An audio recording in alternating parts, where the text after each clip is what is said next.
سلام میکنم خدمت حضار محترم، خبرنگاران عزیز. سخنگو هستم. امروز خدمتتون رسیدم که بعد از این مدت که نبودم بیام و به سوالاتتون پاسخ بدم.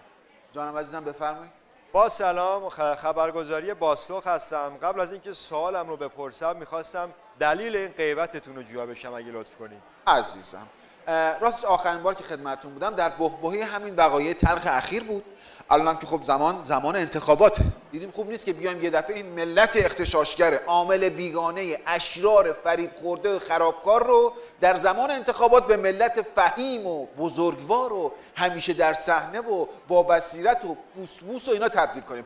قطعاً تصم تایم پاره میشه. گفتیم یه فاصله بیفته که این چنج یهویی آسیبی نرسونه، از عقب بزنه داغون، چون انتخابات دیگه یه خورده لفظاش با هم دیگه متفاوته. عزیزم بله متشکرم. یه سوال داشتم، اونم این که بعضی از مسئولین صحبت از این میکنن که این وقایع و خشونت‌های اخیر پیامدهای زیادی برای نظام داره. پاسخ شما در این رابطه چیه؟ ببینید واقعیت ماجرا چی بود؟ واقعیت این بود که مردم اومدن تو خیابون و با قرار گرفتن در معرض گلوله‌ها و استنشاق گاز اشک‌آور و کوبیدن سر و دست و صورتشون به باتوم‌های بی‌دفاع و مظلوم و بی‌سپر در واقع به خشونت و جنگ داخلی دامن زدن. در صورتی که نیروهای مسلح بسیج و سپاه با تیربارها و دوشکه‌های مظلوم خودشون هر دو طرف رو به آرامش دعوت می‌کردن. صحنه خیلی روشنه، فیلماش هم هست. نیروهای امنیتی به سر و سینه معترضین شلیک کردن. نه من تکذیب میکنم، اینطور نیست. به پاهاشون هم شلیک شده، به دستشون هم شلیک کردن عزیزان.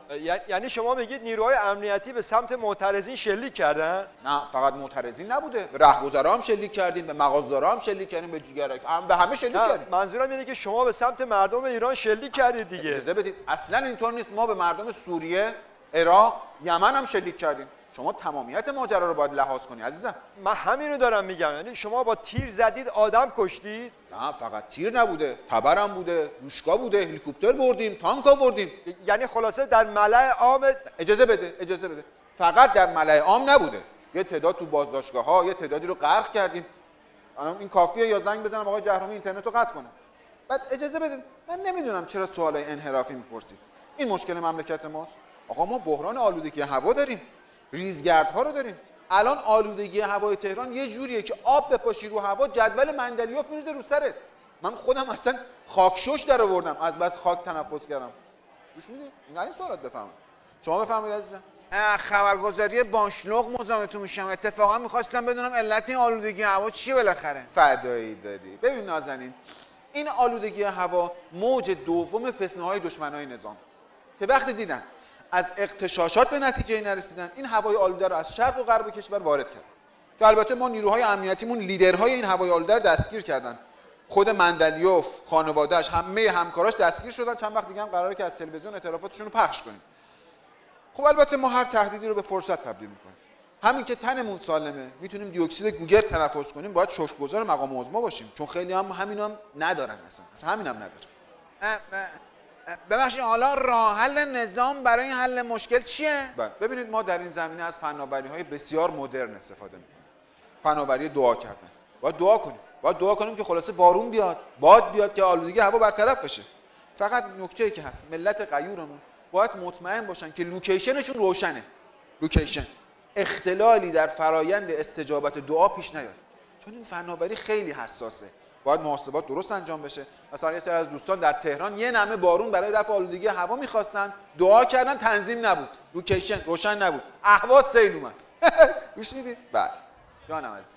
با توجه به نزدیک شدن به پایان سال می‌خواستم در رابطه با رونق اقتصادی و خودکفایی ملی در سالی که گذشت می‌خواستم ببینم چه دستاوردهایی بوده و در چه زمینه‌هایی بوده.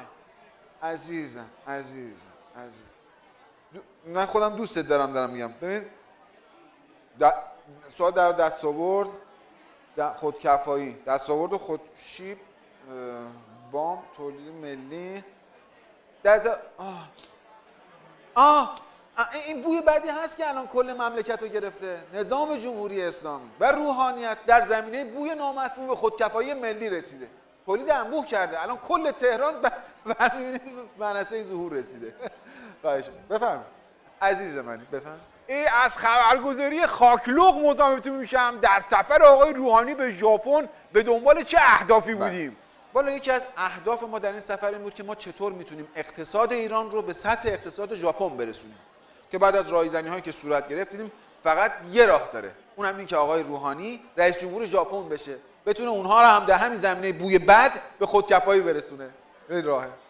از خبرگزاری اسلوق مزاحمتون میشم، شما یه طور صحبت میکنه انگار نه انگار چی داره سر این مملکت میاد. اعتراضات، گرونی، آلودگی هوا، سیل، عراق، لبنان، تحریم. آقا ما به کدوم سمت داریم میریم؟ عزیزم. گم میشیم ما.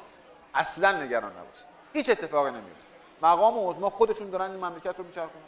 اون تا خب الان خود هول شدن دارن تون میچرخونن. خب همه چی ریخته به هم. تو جمهوری اسلامی هر اتفاقی که میفته خاص خداست. خاص خداست. البته به غیر از این اغتشاشات و اعتراضات که اصلا کار استکبار و دشمنای نظامه. حالا اجازه بدید من ته این داستان من میخوام بگم، اجازه آخرش جمع‌بندی این کنفرانس مطبوعاتی رو من میخوام بگم سوالاتون خوب نبود. رو سوالاتون کار کنید. برید رو مشکلات اصلی مردم. رشد جمعیت، این یوز پلنگ ایرانی داره نسلش منقرض میشه. لای این کیکا قرص پیدا شده. برید اینا رو ببینید. اصلا برید ببینید یه فیل رو چطور میتونید با 3 حرکت توی یخچال جا بدید. اینا سوالای راهبردیه که با سرنوشت مردم گره خورده. پس رو سوالاتون کار کنید وگرنه مجبور میشیم دوباره اینترنت رو قطع کنیم. عزیز منید همتون.